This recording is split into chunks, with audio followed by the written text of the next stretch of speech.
Hello everyone. जैसे कि मैंने एक वीडियो बनाई है पार्टीशन से रिलेटेड, हाँ फैमिली प्रॉपर्टी के पार्टीशन से रिलेटेड, उसी में ऐड ऑन करने के लिए ये वाली वीडियो बनाई। कुछ चीज़ें उसमें छूट गई थी, उनको मैं इसमें क्लियर करना चाहती हूँ। कुछ लोगों के सवाल थे, उनका जवाब देना था, तो मुझे लगा वीडियो के थ्रू दे देते हैं, क्योंकि क्या पता ये सिर्फ उन्हीं के नहीं, कुछ और लोगों के भी सवाल हो। तो सवालों का जवाब देने से पहले मैं आपसे कहूँगी कि प्लीज़ चैनल को सब्सक्राइब करिए, क्योंकि आप लोग बिल्कुल सपोर्ट नहीं कर रहे हैं, सब्सक्राइब ही नहीं कर रहे हैं। क्यों? करिए सब्सक्राइब, थोड़ा सा नॉलेज ऐड ऑन करिए, जिसमें आप किसी लॉयर के पास जाएं तो थोड़ा बहुत लॉ आपको भी पता हो। ये लॉ हम लॉयर्स के लिए और जजेस के लिए ही नहीं, आपके लिए भी बनाया जाता है, आपको भी पता होना चाहिए, जिससे लिटिगेशन में जो कहते नहीं है बड़ा लंबे समय तक चलता है, हमें तो जस्टिस ही नहीं मिल पा रहा है, तो आप उसको समझ पाएँ और वो थोड़ा सा डिले कम हो, वहाँ पे जा करके आपको जस्टिस थोड़ा सा जल्दी मिल जाए। इसके लिए मैं ये सारी वीडियोस बनाती हूँ। तो चलिए अब हम कन्फ्यूजन्स को दूर करते हैं। सबसे पहला कन्फ्यूजन, 2005 का जो अमेंडमेंट है और उसके बाद 2022 की जो जजमेंट है वो क्या है। तो देखिए 2005 के अमेंडमेंट के बाद मैरिड डॉटर को भी राइट दिया गया था कोपाशनरी प्रॉपर्टी में। तो अब आती है बात कि क्या 2005 से पहले जो डेथ हो गया है पर्सन, उसमें भी क्लेम कर सकते थे।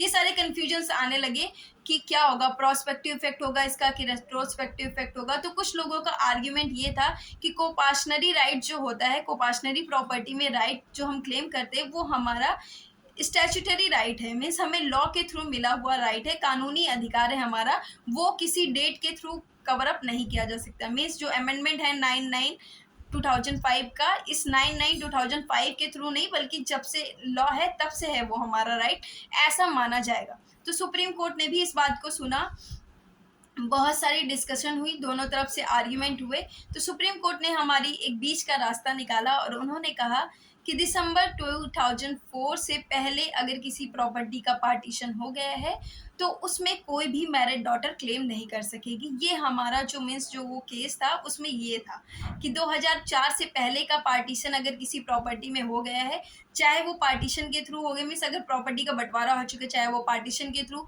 चाहे किसी टेस्टिमनी के थ्रू, चाहे वो प्राइवेट पार्टीशन हो, चाहे वो कोर्ट के थ्रू पार्टीशन हो, किसी भी तरीके से अगर वो प्रॉपर्टी सेटल डाउन हो चुकी है सबके बीच में, फिर उस प्रॉपर्टी को कोई मैरिड डॉटर क्लेम नहीं कर पाएगी। लेकिन अगर उस प्रॉपर्टी का बंटवारा नहीं हुआ होता है, फिर उसको वो मैरिड डॉटर क्लेम कर पाएगी। तो ये हमारा 2005 का जो था वो अमेंडमेंट था और उसका डिस्क्रिप्शन सुप्रीम कोर्ट के थ्रू ऐसे था। अब बात आती है, लोगों को कन्फ्यूजन है कि एग्रीकल्चरल प्रॉपर्टी में भी मैरिड डॉटर का राइट होगा, अब तो खेती भी बांटेंगी बेटियां, ऐसा लोगों के मन में सवाल आता है, उन्हें ऐसा लगता है, एक्चुअली सवाल नहीं, वो ऐसा सोचते हैं, उनकी थिंकिंग है। तो अब हम इस कन्फ्यूजन को दूर करते हैं। सबसे पहली बात, प्रॉपर्टीज जो हैं वो डिफरेंट टाइप की होती हैं और हर प्रॉपर्टी के लिए अलग अलग लॉ होता है। इस बात को आपको अपने दिमाग में रखना है, चाहे आप लॉयर हैं, चाहे आप कोई जनरल पब्लिक हैं, तभी आपको ये बात में ध्यान में रखनी चाहिए। देखिए लॉयर हैं तो ये आपको पता होना चाहिए, नहीं पता है तो वीडियो देख के आपको पता हो जाएगा। अगर आप मतलब नए नए वकील हैं तो ये आपकी ड्यूटी बनती है। जैसे आपके पास कोई आया क्लाइंट, वो बोलता है कि आप हमें अपनी प्रॉपर्टी का पार्टीशन करवाना है, तो आपका सबसे पहला सवाल यही होना चाहिए कि प्रॉपर्टी कौन सी है, एग्रीकल्चर है कि नॉन एग्रीकल्चर है।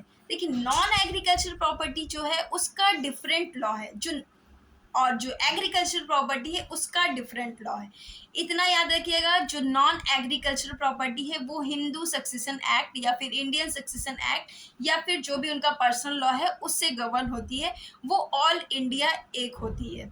लेकिन जो एग्रीकल्चर लैंड है उसका लॉ हर स्टेट टू स्टेट डिफर करता है। मैं हो सकता है कुछ लॉ के बारे में बात कर दूं, तो वो जो लॉ होगा वो उत्तर प्रदेश का होगा, क्योंकि मैं उत्तर प्रदेश में हूँ, तो मैंने वहाँ का रेवेन्यू कोड पढ़ा है, मैंने पंजाब, हरियाणा, महाराष्ट्र वहाँ का नहीं पढ़ा है। तो प्लीज़ आप उसको मर्ज अप मत करिएगा। आप अगर कहीं और के हैं तो आप अपने लॉ को देखिएगा, बस इतना समझ लीजिएगा कि अगर वो एग्रीकल्चर प्रॉपर्टी है तो वो रेवेन्यू कोड के थ्रू गवर्न होगी, वो किसी भी Hindu succession act, Indian succession act या पर्सनल एक्ट के थ्रू गवर्न नहीं होगी। ये बात आपको ध्यान में रखनी होगी, ठीक है। अब मुझे लगता है कि यही दो कन्फ्यूजन थे, 2005 वाला और एग्रीकल्चर नॉन एग्रीकल्चर वाला। अब मुझे लगता है आपके सारे डाउट्स क्लियर हो गए हैं। अगर कुछ और भी छूट रहा हो तो आप बताइएगा, हम उसके बारे में ज़रूर बात करेंगे। Okay, thank you.